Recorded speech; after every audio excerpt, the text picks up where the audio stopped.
report in the first place than just find the facts. to find the facts. To send But them remember, the House at that time Yeah. was controlled by Republicans, and they were investigating Benghazi the whole time, and the Senate, similar thing. So there was only one place to do this investigation. You feel like Mueller thought his job, his commission, find the facts, marshal the facts, send them to Congress, let Congress decide what the remedy, if any, is. Absolutely. I think after the November election, that's when we started to hear, oh, the Mueller investigation's wrapping up, because now there was someone else to carry that football forward. And through these last 2 years, this has been loosely, alternately referred to as the Russia investigation, and we've got a little more insight into the contacts with the Russians. Let's go to Andrea Mitchell for that. Andrea.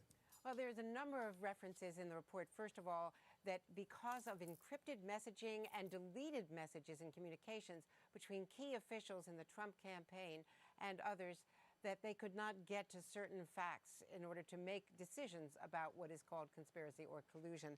There's also some intriguing overtures from Russia. The overtures, the outreach from the Russian government on approximately 3 a.m. on election night, or the night after, obviously the morning after, Trump campaign press secretary Hope Hicks received a call on her personal cell from a 202, a Washington, D.C. area code, but with someone from a foreign accent saying that it was a Putin call, and that this caller said that they would be sending an email, and it was a message from Putin to the now president-elect. She tried through Jared Kushner, the son-in-law, to ascertain who this person was. But in the days that followed, there were a number of outreaches, not just from the ambassador to the new president, which would have been completely appropriate, but also from private sector people. And this leads up to an extensive discussion of what has been a very suspicious contact with Eric Prince, a big fundraiser, an outside fundraiser for the Trump campaign, but the brother of the incoming Secretary of Education. And he traveled to the Seychelles, if you will remember, and said at the time, the public statements were that he just happened to meet with a Russian. But apparently that meeting, according to this report, was carefully briefed in advance at Trump Tower to a number of people, including Steve Bannon, and that he was going to meet with this Russian who was the head of the Russian Sovereign Wealth Fund, very close to Vladimir Putin, and that this meeting was to discuss a number of issues regarding U.S.-Russian relations, and that, in fact, he came back, went to Steve Bannon's home, and according to Eric Prince's testimony, briefed Bannon extensively. Bannon did not recollect that, and there were no contemporaneous communications that were provided to the special counsel. So there's a lot of smoke here, but they could not actually prove some of these very suspicious contacts between close members of the Trump organization, the Trump campaign, and Russians. All right, Andrea. Thank you so much. We've talked a lot this morning about this issue of obstruction. The report is divided into 2 volumes. Volume 1 having to do with this issue of conspiracy or collusion, any cooperation with Russians. Yeah. You're holding them. Your muscles are growing as we speak. Volume 2 having to do with obstruction. We've talked a lot about obstruction. Andrea was touching on this issue, these foreign contacts. And for that, I want to go to Jeremy Bash, who was a former chief of staff at the CIA and the Department of Defense under the Obama administration. And Jeremy, put your intelligence hat on for a second. What so far have you gleaned in terms of the context around these contacts that the special counsel says did occur between associates and members of the Trump campaign and the Russians? Fell short of a conspiracy case that could be prosecuted, but what did it find in terms of the evidence? Yeah, well, Savannah, beginning on page 53 of the report, there's a lot of detailed information about how Jerome Corsi was in touch with Julian Assange and WikiLeaks. Much of that section is redacted, presumably because it involves the prosecution of Roger Stone, someone who we know was in direct contact with the Trump campaign and with the candidate Trump himself. There's also a section that describes communications between Donald Trump Jr. and WikiLeaks itself. In one case, WikiLeaks asked Donald Jr. to publish information that was derogatory of Hillary Clinton, suggesting she had tried to target Julian Assange with a drone strike, as crazy as that sounds. And Don Jr. responded that he had already done so. I mean, he had already put out that information. In another case, he retweeted information that WikiLeaks had sent him and asked him to retweet and publish. There's also a lot of information about the Trump Tower meeting, Savannah. And basically, at the end of the day, the prosecutors in the special counsel's office concluded that it could not determine beyond a reasonable doubt that the Trump campaign knew that it was a violation of law, that the dirt they were receiving on Hillary Clinton was valued enough to satisfy the statutory requirements, and that fundamentally that they knew that it was a federal crime to be receiving this derogatory information. So essentially, we know they were engaging in this unethical, inappropriate, unpatriotic conduct, but it wasn't illegal. All right, and the Trump Tower meeting, for those who aren't familiar, was June 9th, 2016, a meeting with the top of the Trump campaign, including Donald Trump Jr., Jared Kushner, Paul Manafort, and they met with some Russians who earlier had said they had dirt on Hillary Clinton, and that was a big part of what Robert Mueller looked into. Let me bring Chuck Todd into this right now. Chuck, let's look at this from a political perspective. In 30 minutes, the Attorney General came out and gave a glowing report on this report, and essentially exonerated, used the term there was no collusion several times. That's been the mantra of the president. Right. In the meantime, over the last hour, we have all been going page by page, looking at black lines, trying to find the story. From a political standpoint, is this a clean win for the president? No, I don't think it's a clean win, but the waters were muddied before, and I think it certainly isn't going to, I think, change the larger sort of parameters of the political debate about Russian interference and all of this. But, you know, you guys were setting up an interesting back and forth when you were talking on the obstruction front, which is there's legal, there's ethical, there's moral. I want to go to the Russian part of this, because when you read, and this is where the Attorney General really overly glossed over, and if anything, I think warped the view of the report, and that is on the Russian interference aspect of it. Essentially, Bob Mueller proves that the Trump campaign was cheerleading Russia, was well aware of what they were doing, was hoping it would be as effective as it turned out to be. Patrick, they thank you just very couldn't much. prove Great job that you're they doing. helped the Russians do this, that they were part of it. They were sort of cheerleading it. And this is why I wish all of us would take a step back, and every elected official, which is the fact that the president and all of his allies are going, no collusion, this is great, and not General Counsel of Veteran upset Affairs, at the Jim morality Byrne. Jim, thank you of very an much. American presidential campaign cheering foreign interference. And my concern after all of this, and the way that And Army particularly one Vice political Chief of party Staff General is James embracing the Conville. conclusions of this James, report, is that it thank could you, James. mainstream the idea of foreign interference. I read also this Mueller wanna report, and I'm thank curious of our legal minds there, Two great as saying congressmen we for being didn't here, really and have if we had room, laws we would have had a lot more. to Phil Rowe deal and with James when American Baird. Thank you citizens very are much. essentially Thank you, Kelly. opening the door for foreign interference. Right? There's a campaign finance law that they couldn't specifically use as sort of an in-kind contribution, things like that. But it is not exculpatory at all when you read this. It's clear that the Trump campaign was cheering all of this, hoping that there was a lot more, and trying to figure out ways how to get it into the ether even faster. Let's go to, it's an interesting point you raised, Chuck. I mean, let's go to Danny Savalas on that. Is that the case, that the statutes just aren't built for the situation and the conduct that is described in this report? Chuck is exactly right. When it comes to conspiracy, it does not take much in the way of overt acts. Sometimes it takes virtually nothing at all to make you a co-conspirator. But simply reacting with glee, being happy about something bad happening, or even a crime being committed, does not bring you into the conspiracy. And I think early on we saw that with Roger Stone, who, in his very long indictment, was charged with a form of obstruction with false statements, but all that seemingly bad stuff he did vis-a-vis WikiLeaks, he was not charged with. So we've long known that it may have been the possibility that the Trump campaign did just about everything except cross that threshold into conspiracy, because, as I've said, being thrilled or happy about the fact that a computer is being hacked, or that WikiLeaks is releasing the information, or that it got it through illegal means, is not itself criminal. And the report talks about that, saying, you know, just the mere dissemination of this information, unless you can establish that an actor was involved in the illegal getting of it, the hacking of it, was not going to be sufficient to charge a crime. Not sufficient, but very close. You don't need a whole lot more, maybe even a phone call, arrange a meeting. For whatever reason, the special counsel did not find the overt acts necessary to reach that level. But was this a long shot from the beginning? I know there's going to be a lot of revisionist look at this whole thing, but standing back, was this going to be a difficult case to make? As to the collusion. Collusion. All they needed was to connect the dots between the campaign, any of those intermediaries, say, for example, Roger Stone, and some act that was maybe a quid pro quo, leaving a bag of cash in exchange, for example, for release of information, or participating in some way, not necessarily doing the hacking themselves, but facilitating, assisting the hackers in some way, perhaps providing them money, perhaps providing them resources. So in that sense, if they didn't find those overt acts that would be traditionally necessary to make a conspiracy, then that would have been a challenge. Did they get close based on what you've seen so far?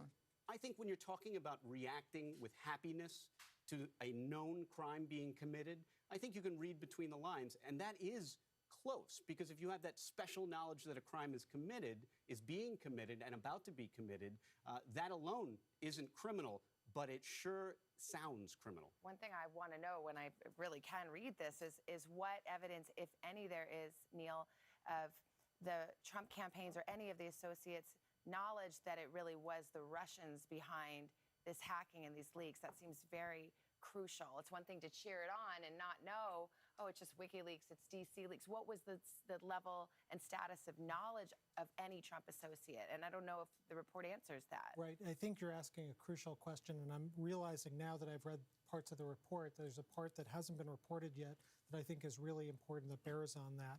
So it's not just about the statutes, about conspiracy, or about the facts of the Russian collusion. Mueller says clearly at the beginning of his report that he applied a legal standard that could not implicate the president. That is, he's saying, I write this report, and if I think the president committed a crime, I'm not even going to tell you. He says, we considered whether to evaluate the conduct we investigated under the DOJ manual governing prosecutorial and declination decisions, but we determined not to apply that approach that could potentially result in a judgment the president committed crimes.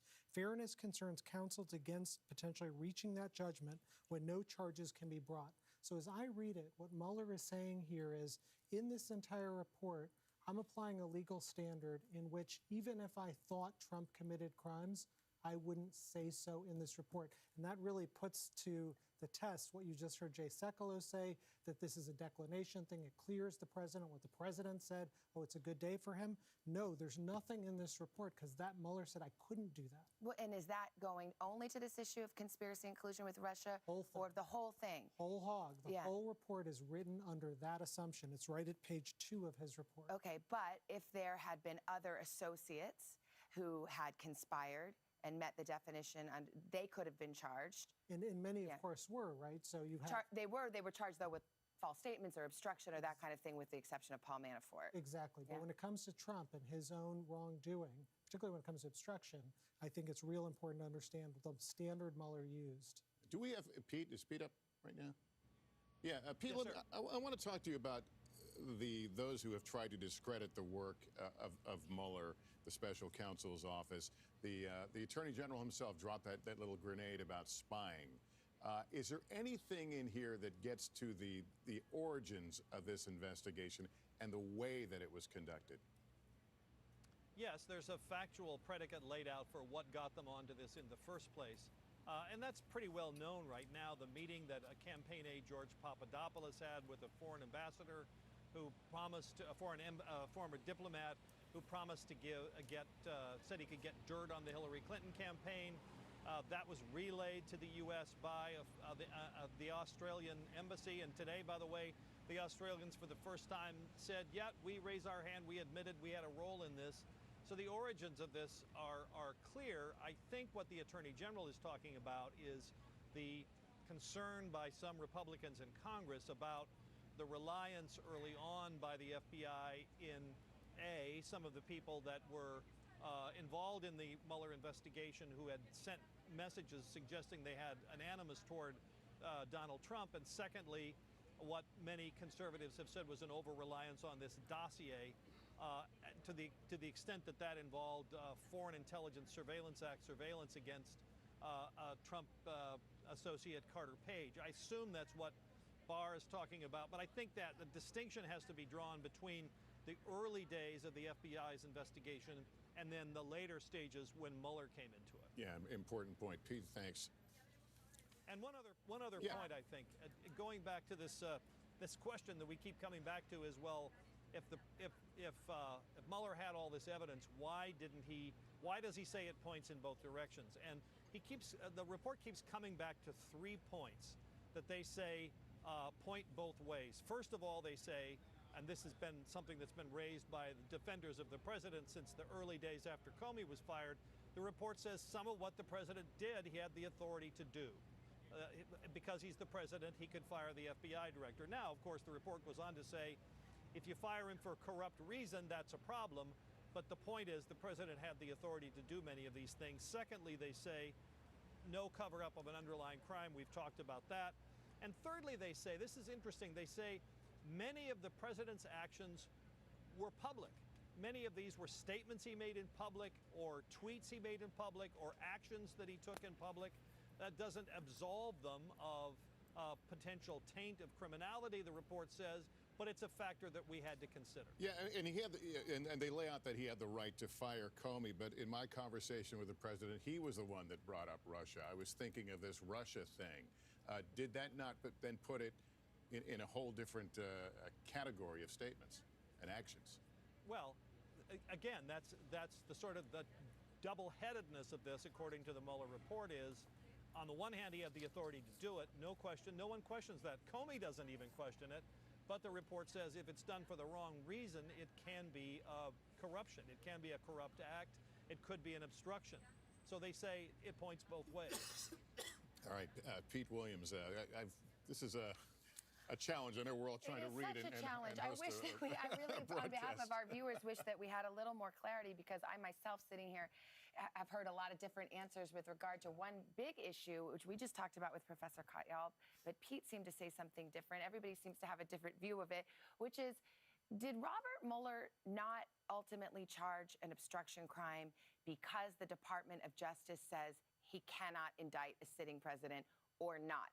Barr says his own analysis on that issue had nothing to do with that constitutional question about whether a president can be indicted, and had everything to do with the facts not being sufficient to establish obstruction of justice. So that's Barr. But what about Robert Mueller? Pete said one thing, my old Professor Neal said something else, and I really think this is important for our viewers to understand. Yeah, as I read the first few pages of the report, it is saying the standard that Mueller applied was, because I can't indict a sitting president, it's unfair for me to accuse him of committing crimes when I can't bring those charges and have the president defend himself in court. So if that's right, and I defer to our dear Pete Williams on this, but if that's right, all of this stuff we're hearing from the president's lawyers and the president himself about this totally exonerating him is bunk. It's hugely significant. If he said, I'm not even going to go there because I can't, as a matter of practice and a matter of law or the manual of the Department of Justice, that's a much different thing than saying, I didn't find a crime. I looked everywhere and I didn't find one. And how do you determine that there was no collusion if, in fact, there's evidence that there may have been obstruction, even if there was no intent that there was obstruction? How do you get back? I know it's maybe a circular argument. It is a little bit circular. It does appear, just from looking quickly at the report, that Mueller believed that you could charge someone for obstruction of justice even if there isn't an underlying offense. Normally, you do have an underlying Thank you for the kind offense. comments about my someone goes and robs a bank, and then they go and destroy the evidence afterwards about the bank robbery. Here, Mueller said, well, I might not be able to necessarily prove the underlying offense, but still, under precedent, that's a prosecution that could be brought in ordinary circumstances. Barr appears to have disagreed with that. I know, Pete, you went in on this, right? What do you think on that issue? Yeah, well, so on what we're just talking about, this is, I think, maybe a good summary that Mueller offers here. He says, if we had confidence after a thorough investigation of the facts that the president clearly did not commit obstruction of justice, we would say so. Based on the facts and the applicable legal standards, we can't reach that judgment. The evidence we got about the president's actions and intent presents difficult issues that prevent us from conclusively determining that no criminal action occurred, and that's why they say we don't conclude that this report exonerates him. But Pete, I think the question is, that's about exoneration and the standard that is being applied there. The first part of the report says, if Mueller wanted to implicate the president in a crime, I won't do that in this report because that would be unfair under DOJ policy in which he would have no opportunity to defend himself. Pete, did you catch that? I think, Danny, this is what you were saying earlier on. The first time this issue came up, and I think our two lawyers here agree that Mueller's analysis was, I can't indict under Department of Justice guidelines, therefore I'm not examining this issue with whether or not he committed the crime of obstruction of justice. We learned from the outset that Mueller concluded, I cannot indict. Therefore, all I can do is amass evidence. And candidly, I don't know that he was concerned with who would ultimately make that decision, because that was not his duty as he saw it. A potentially thorny issue that Neil raises is, yes, Barr seems to say that I didn't address the issue of whether or not a sitting president can be indicted, where it seems very clear that Mueller did consider that, and it colored his decision. A related, but almost the same issue to whether a president can be indicted is, can a president obstruct justice? I noticed in Barr's letter that he mentioned whether a president can be charged. Noticeably absent was his discussion of whether a president can obstruct justice. And we know that Barr has some thoughts on the issue because he authored an unsolicited 19-page memorandum on the topic that Professor Katyal has said many times is flat wrong. I believe I don't want to put words in your mouth, right? But I think you've made it clear you disagree. So it's an interesting issue. Was this deliberate? Is Barr essentially saying, I didn't deal with whether or not a president can be charged because, parenthetically, I never had to because I already don't think he can obstruct justice? Maybe we'll never know. And further to the perception that this Attorney General is just acting as the president's lawyer, the president's arguments for why he couldn't obstruct justice, so we now have them in the Mueller report, they're exactly the arguments in the 19-page memo. Well, both volumes of this report likely falling with a thud for a lot of Democrats right now. Let's go to Casey Hunt right now on Capitol Hill to tell us what plays out now, what happens now. We suspect a lot. Did land with a thud, Lester, that's right. But I actually think there's an important piece of this conversation that you're just having right now about what Robert Mueller thought about all of these precedents and the obstruction question and how it relates to Congress. Because just a few paragraphs above what Pete Williams was just reading, Robert Mueller talks about how the president is not categorically and permanently immunized from obstructing justice through the use of his Article II powers. And he said that the separation of powers doctrine authorizes Congress to protect proceedings and that the president is not inherently protected from quote unquote corrupt actions that are designed at protecting himself. So one of the big questions we had here on the Hill was whether or not Mueller was going to say that this question about obstruction of justice was one for proceedings in Congress and potentially impeachment proceedings. And I think there's going to be a lot more here to work with and a lot more pressure for Democrats to continue to investigate this question of whether the president obstructed justice. Now, we know from a political perspective that there's not a whole lot of appetite from the Speaker of the House to move forward with such a proceeding, which, of course, is where this would all start to unfold as Democrats control that chamber. But considering the actions that we saw from the Attorney General today, the pressure is already ramping up on the left side of the Democratic Party on their leaders to try and take a stronger stand and to show that this just incredible narrative of what the president was doing in the Oval Office and instructing the people around him to do was something that they actually should take official action here in Congress. And they'll get a less sanitized version of this report, correct? We're working on figuring out exactly which information. We know from Pete's reporting on the Roger Stone case that they are going to get some additional information that the public is not able to see. What we don't know yet is that going to differ from committee to committee? For example, might the Intelligence Committee see classified information, whereas other committees might be able to see information related to an ongoing investigation, et cetera. So that's all things that we're reporting out today, Lester. All right. Thank you, Casey. This is a lot of pages here, and they're going to be spinning, literally spinning from different viewpoints and different sides. A lot to digest. The good news is all of this is public, and the American people are able to read it in redacted form. Some of it is blacked out, but they will be able to make their own judgments. You can find the full report at NBCnews.com.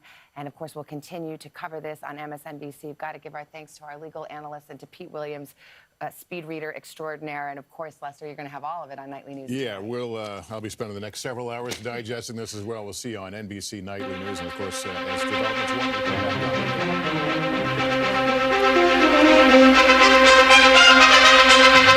Live from WSLS, this is 10 News at Noon, working for you. Good afternoon. Thanks for joining us. I'm Patrick McKee with an update on some of today's top local stories. The body discovered in the James River last week is identified as a man missing from Lynchburg. Bedford County deputies say the medical examiner in Roanoke is working to determine Nathan Fadley's cause of death. Our crews were in Bedford County last week at the riverbank as the body was found. As we've reported, police and search teams have been searching for Fadley since March 3rd. During the search, crews looked at nearly 9 miles of shoreline using drones. New at noon, the man accused of shooting and killing his father pleads guilty in Pittsylvania County Court. Court records show Zachary Long pled guilty to the first-degree murder of his father last summer. 23-year-old also pled guilty to use of a firearm in the commission of a felony and 4 other firearm-related charges. Court records show he could serve between 27 years to life plus 25. Pennsylvania County deputies say Zachary's father, David Long, was found dead in a home on Neil Davis Road in Ringgold in July of last year. New at noon, a 50-year-old man is in jail on multiple charges, including felony assault and battery. Bedford County deputies say Stephen Laurent was arrested in Huddleston after receiving a call from Manita about a woman claiming to have been sexually assaulted. The victim says Laurent took her phone and ran away from home. Deputies say she was injured and sent to Roanoke Memorial for treatment. Lawrence being held in the Bedford County Adult Detention Center without bond. He was arrested on an outstanding warrant for failure to appear from Rockbridge County. Let's get an update now on our forecast. Jonathan, we saw some showers, more rain to come though down the road. Yeah, once we get into tomorrow, we are clearing out now. We have sunshine across much of the board this afternoon, and we have the temperatures responding to that. There's the line of storms we are tracking, that bigger system out west. That's what pushes through into tomorrow. Chance and likelihood for some thunderstorms. Some of those could be on the stronger side, especially along into the east of Interstate 81 in the yellow colors here and in the orange colors here, especially across south side where we're in that enhanced risk. Damaging wind and very heavy rain going to be the main threats. You see there again just a few clouds pushing throughout the rest of the afternoon and evening. Your morning commute tomorrow going to be dodging a few scattered storms and then you have a few scattered showers. Once we get to the afternoon, there you see it there, the darker reds, and those embedded thunderstorms could contain some very, very strong winds and very heavy rain. That's tomorrow. Again, on Good Friday, we're back into the low 60s. On Saturday, we are calming down big time, getting into Easter Sunday. Temperatures into the mid to upper 60s with increasing sunshine. The warmth comes back into early next week. Chief Meteorologist Jeff Hanowich is in at 5 o'clock tonight. He's going to have the latest as we track this storm from west to east. And again, that severe weather potential tomorrow afternoon and evening. And if you don't already have it, download the Storm Team 10 weather app on your phone so you can get any alerts as those come out tomorrow if that severe weather should materialize. For sure. Because of the Mueller report, that is our time together. We have got you updated on all the day's headlines online at WSLS.com. And we are working for you to get the very latest information on all of this, plus the Mueller report. We'll have that for you later today at 5. Have a great afternoon.